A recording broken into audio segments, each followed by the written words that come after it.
everybody, Jason Davis here on Compass Football. Davis up front for day 13 of the World Cup, a World Cup special, just like they've always been. This time, we're going to get into Group C and Group D at the World Cup before a chat with Cesar Hernandez, who covers Mexico in various locales. We'll talk to him about their chances and their outlook against Sweden tomorrow as they look to book their place in the knockout rounds. But let's start with these Group C results. We've got to get to all of this drama, or at least when it comes to Group C, lack thereof. France and Denmark, nobody wanted to score. Nobody wanted to score a goal in this. Nobody wanted to score. Didier Deschamps making several changes for France. Denmark ultimately toothless. And what we ended up with was a 0-0 game to close out Group C. Now, there was a chance at the beginning of the day that Denmark might be jumped over by Australia for this last spot in the knockout rounds. The Aussies could beat Peru, and if Denmark lost to France. Now, obviously, Denmark did not lose to France. They didn't know what the situation was coming down the stretch, or they may have heard the score line, I guess, from Peru and Australia. Remember, simultaneous kickoffs. So rather than looking for the goal, the Danes kind of settled in because Australia did not have anything against Peru. Instead, the already eliminated Peruvians get goals from Carrillo and Guerrero, and they go on to a victory, 3 points at the World Cup. Now, again, they're not advancing to the knockout rounds, but you can't take away these goals and this win from Peru, especially with Paulo Guerrero scoring a goal after potentially missing out on this World Cup because of a positive drug test. It went through the courts. He says he didn't do anything wrong. Obviously, it ended up with him playing because of a Swiss court pushing the decision post-World Cup. But we should at least acknowledge that the captains of the other teams in this group all wrote a letter to FIFA asking that Paulo Guerrero be able to play in the World Cup. And again, getting a goal for him, a very, very big moment for the heart and soul at that Peruvian national team. Group C done, France in, Denmark in that order. Who would they be playing in the round of 16? Group D would figure that out with Argentina up against Nigeria. Look, Argentina has had so much drama in this tournament. We didn't know if today Jorge Sampaoli would be picking the team or Javier Mascherano would be picking the team. Mascherano was in the team, still not sure. Sampaoli pacing up and down the sideline as he has done throughout this tournament. 2 games in the books already. Everything falling apart after that loss to Croatia. Could Argentina do it? They get the job done, in part because Lionel Messi is an absolute god. 2 incredible touches lead to him scoring a goal in the 14th minute to set Argentina up, feeling pretty good about themselves. After the halftime break, Nigeria gets a break. A penalty. Javier Mascherano grabbing in the box on a set piece. Look, is it a penalty? VAR says so. The referee says so. Remember, the referee, whatever decision is made on the field, if VAR is in play, it's still him making the decision. The people up in the booth, they just tell him whether or not it's worth another look. In this particular case, the referee sticks with the penalty call. Victor Moses puts it away, and Nigeria at least has some hope of getting the goal needed to move on in the tournament to jump over Argentina. Instead, Argentina applying the pressure, Nigeria just a little bit all over the place defensively, and Marcos Rojo in the 86th minute pops up out of nowhere. A guy nobody expected to score the winning goal for Argentina, and he does the job. An incredible day out. An incredible day out for not just Argentina on the field, but Diego Maradona up in the stands, and maybe we'll take a look at what Diego Maradona's day looked like here in a second. The other group stage match on match day 3 in Group D was Croatia, trying to see out the group, make sure of their place in first in Group D. They win against Iceland. Iceland put in a fight. Ultimately, Croatia gets the victory. 2 goals there. The 90th minute winner locks it up for Croatia. There was never any doubt once Argentina took care of Nigeria. So Croatia wins the group on 9 points. Argentina finishes second on 4. Then Nigeria and Iceland. So what does this mean for the next round? Well, it means France is playing Argentina in the round of 16. Look at that matchup on Saturday. Denmark will be facing off against Croatia. So that's Group C and D on Tuesday at the World Cup. A bunch of incredible results. When we come back, let's talk to Cesar Hernandez about what's coming up on Wednesday, because Mexico still is not in to the round of 16 despite 2 big wins over Germany and South Korea? Can they finish out the group on 9 points? A single point will do it for Mexico. We'll talk to Cesar Hernandez when we come back.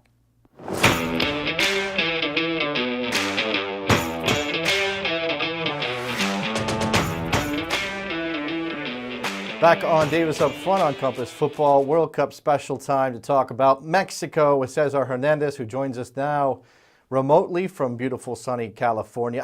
You're in beautiful sunny California, correct? Correct. Right next to the border. So I like to say that I'm in San Diego and Tijuana, but my home base is most definitely in San Diego. All right, so San Diego, California, watching the World Cup from afar just like the rest of us, Cesar. And obviously tomorrow, Wednesday, Mexico versus Sweden. This is the opportunity for Mexico to make sure of their place in the knockout rounds. A draw or a victory gets it done. Everybody's talking about the permutations here, the scenarios that could end up with Mexico somehow missing out on the round of 16. Is there any reason to think that this team is not focused enough to get the job done against the Swedes? It's funny, you say the word focused, and I think that is a word that has been most frequently used by Juan Carlos Osorio. That was the word that was most frequently used after the win over South Korea. That's the one leading up to this game that he's been saying the most before the match against Sweden. So I don't think that there is a lack of focus from the national team. I think that, as a fan of El Tri, I feel pretty confident about the side. I know that there were some distractions and some drama before the tournament started, but now, I mean, in comparison to what you see what's happening in Argentina and Spain, it just a little bit of a walk in the park for the Mexican national team right now. Sure. So I think right now that they're in a very good spot. And I'm not saying that just mentally, because I mean they did bring a team psychologist with them, Imanol Ibarrondo, but also when you look at the table itself, Mexico only needs 1 point to secure a spot at the very top of the group. All that said, it's not going to be easy against Sweden. We saw what Sweden almost did against Germany, which would have been incredible. If Germany would have lost right there to Sweden, that Mexico would have already had a spot guaranteed in the next round. But I think they're in a good place. I think whether it be mentally or just when you look at the standings in the group, I think Mexico's in a very good spot. You mentioned the team psychologist, and obviously that's sort of a par for the course thing in the modern game these days, Cesar. But Juan Carlos Osorio is known for being very much detail-oriented. He's a guy who checks all the analytics and gets all the information he can before he makes his decisions. How much of the psychologist and sort of the structure around the team stems from what Juan Carlos Osorio is doing for this side? I think a perfect example of what Juan Carlos Osorio has done to really take this team to another level is not focusing on the quinto partido. When you mention the word quinto partido to any Mexican national team fan, that represents a national obsession with making it to that quarter-final match. Apparently, according to Ibarrondo, according to Osorio, once again, these are two guys who are very, very focused on the mental aspect of the game for El Tri. They don't bring that up. They don't bring up the quinto partido to the Mexican national team. So I think that I think that's beneficial for the Mexican national team. I think that as opposed to perhaps if this was a different match, perhaps if this was a Piojo, perhaps if this was an Aguirre, perhaps they would be talking about fighting for that to make it to the quinto partido. Mexico could make it. We could finally reach that quarterfinal stage, but that's not where the Mexican national team is focused on right now. Osorio said last month, I was at this, there was a media day in Southern California where Osorio said that the goal for Mexico was to make it to the final. I almost laughed, to be perfectly honest.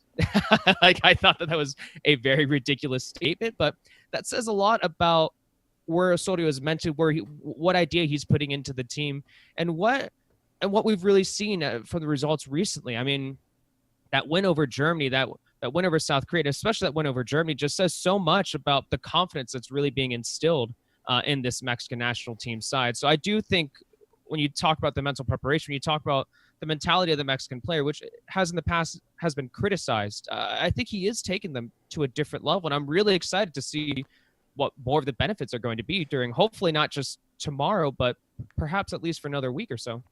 So Osorio helping the mentality a bit. Now, one of the things he's famous for is tinkering with the lineup. El Profesor doing all he can, messing around. I think the stat is, I don't know, you give me the stat, Cesar. He hasn't played the same lineup maybe ever in his national team career. So, Yeah, 50 in his 50 games in charge, he's provided with 50 different lineups. So he never repeats a lineup. Now, he made one change, as far as I know, in that match against South Korea, which was Alvarez at right back, if I'm correct about that. Correct. What kind of changes might we expect against Sweden? Again, the job's not done here. Mexico has their fate in their own hands in terms of getting into the round of 16, so you want to put forth a good effort. You can't rest that many good players here.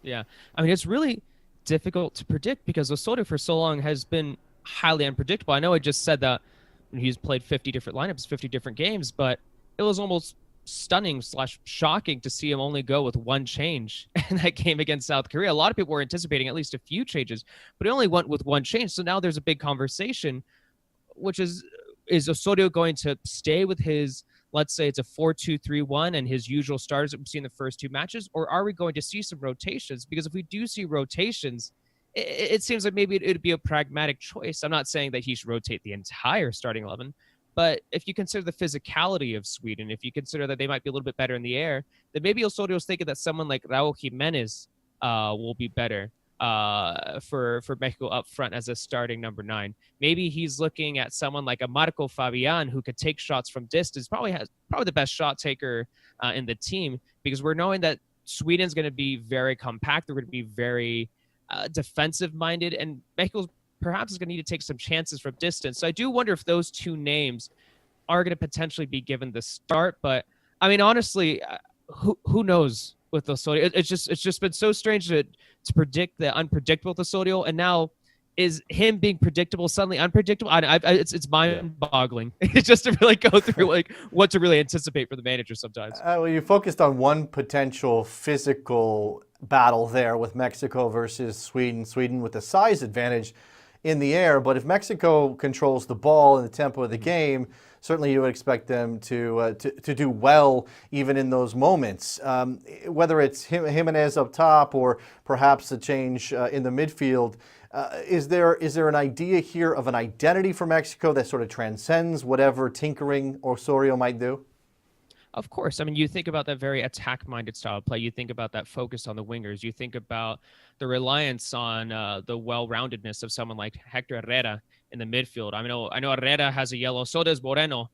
So if we're going back to some changes might be made, there's a small chance that we won't see Herrera and Moreno because they both have yellows. But I think they'll be in that starting 11, this starting 11, which has been very cohesive. And I think that if they want to break down Sweden, then you're going to be seeing a lot of that pace, especially through the wings. You're going to be seeing someone like Lozano attacking down the left wing. You'll be seeing someone on the right wing, perhaps Layun. That's actually a different conversation right there, whether it's going to be Layun, who's traditionally more of a fullback, but he's been starting 2 games in a row on that right wing. So I think whether it be a Layun, whether it be a Vela, whether it be a Tecatito, I think the game plan here for Mexico is just to provide a lot of pace, a lot of creativity, and a lot of crosses into Chicharito as well. And also Chicharito, credit to him too, because I think a big game plan you see from Mexico is that he really steps back a lot too. He's not just this poacher that you see for the Mexican national team. He really drops pretty far back to be almost kind of a focal point in the final third for Mexico, providing some distribution. So I think when you talk about that game plan, we talk about how regardless of any potential rotations, what we're going to see from L3, I think you're once again just going to see that very attack-minded style of play. And it's been very attractive to watch so far. As a Mexico fan, I think it's been very fascinating to watch. Well, you had two kind of different approaches because the way that Mexico attacked Germany controlling the ball for most of that match, pressuring Mexico in the attacking end. Not defensively, Mexico was solid, but Chicharito Hernandez playing as that sort of target man in the midfield, really playing with runners off of him. So Chucky Lozano running off of him, one-touch stuff from Chicharito Hernandez, who was excellent in that job. Slightly different against South Korea, and maybe somewhere in between, although we expect Sweden to be somewhat defensive. So again, that means the tempo coming, perhaps more opportunity for Mexico to break down the Swedes in the attacking end of the field rather than hitting on the counterattack. And before I let you go here, Cesar, I want to touch on Chucky Lozano and his star turn here. Now, I think a lot of people identified Lozano as a potential star for Mexico. He's lived up to the hype. I'm seeing the rumors, Barcelona, Real Madrid, whoever it might be. Just talk a little bit here about Chucky Lozano, what he's meant to this team and what his ceiling might be.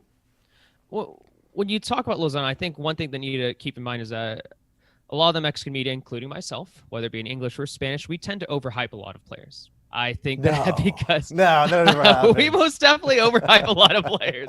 I think a lot of that has to do with some of the national team success that you see at the youth level that you tend to see from the Mexican national team. So because of that, I mean, there have been so many players that we just think are going to be the next great talent for Mexico, and that they just end up being a backup for like a mid-tier Liga MX side. But Lozano's the real deal. He is genuinely the real deal. And what's very impressive about Lozano is that he constantly exceeds expectations, and those expectations are just they're massive. Whether it be for the national team, whether it be for club sides, he's never shied away from big games. He's never shied away from once again, whether it be for El Tri, whether it be for PSV, whether it be for Pachuca. He's always kind of I don't know. It's just fascinating to see just the immense amount of potential for a player like him, a player who has a surprisingly strong shot, a player who has an incredible amount of pace, a player who is very, very good with the ball at his feet. So I think it's no surprise that he has been one of the key figures for El Tri this summer. It's interesting to see that. I mean, you used to think that Chicharito was a superstar of the national team, and I think he still is. But I mean, Lozano. I mean, if you're talking to him, if you talk to Mexico fans, he's pretty close up there. If not, he's already surpassed Chicharito when it comes to the stardom for El Tri. So of course, when you see an Eredivisie winger who's 22 years old and is just knocking in goals and assists and doing quite well defensively, you know for a fact that teams are going to be keeping an eye on him. And he's already made a little bit of a mark on the World Cup, and I wouldn't be surprised if he really truly becomes a breakout player at the tournament.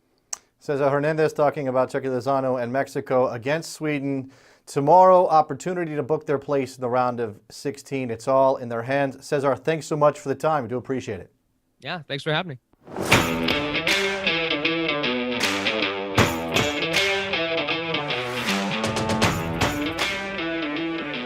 Back on Davis up front, closing out a Day 13 special edition here on Compass Football. We talked about Argentina's big victory over Nigeria. Certainly all the Argentine fans in the house enjoyed it, including one Diego Maradona on hand to witness his beloved Argentina play in this must-win match, watching for Lionel Messi maybe to have some heroics on the field, do something magical, and sure enough, this is the start of Diego's day. A little dancing ahead of the match, of course, in the stands, feeling good. Diego Maradona is feeling good at the World Cup when Lionel Messi drops in what moves? Look at Diego. Again, he doesn't even know what's coming yet. He doesn't know if Argentina is going to win, but he's having himself a good old time there in Russia. Then we get this moment. Lionel Messi scores an incredible goal. Diego Maradona, hands to the heavens, looking like he just saw the Holy Spirit, or maybe something else is going on in his system. It's hard to know, but he's Diego Maradona. Your guess is as good as mine. When Marco Rojo, when their Argentinian national team, their beloved national team, gets the winner. Here's Diego Maradona just having a go at some people, maybe said a couple things to him earlier in the match. I want to be the guy whose job it is to make sure that Diego Maradona does not fall over a railing. He's got a human stand. He's got a guy whose job it is just to make sure that Diego doesn't fall. What a day for Diego. And then it wrapped up. I mean, here's the moment from the winner. Diego, we don't need that, Diego. Diego, please calm down, Diego. Diego. Okay. Now, Diego Maradona is not the best person in the world. There's no doubt about that. He is a treasure to the world of football. Quite an interesting day to try to watch Diego Maradona be a human being in the world. Maybe no one's ever said no to Diego Maradona. Maybe it was time that somebody did. Maybe we'd have Diego around longer if somebody said no to Diego Maradona. I'm not going to say no to you going to our Facebook page, our YouTube page, liking and subscribing. Please do that. Please help us out here at Compass Football. We're just getting started with World Cup coverage. There's lots more to come after the World Cup, beyond into the European season, MLS, Mexican football, South American football. We intend to cover it all, and we need your help. In fact, here's a plea for you as well.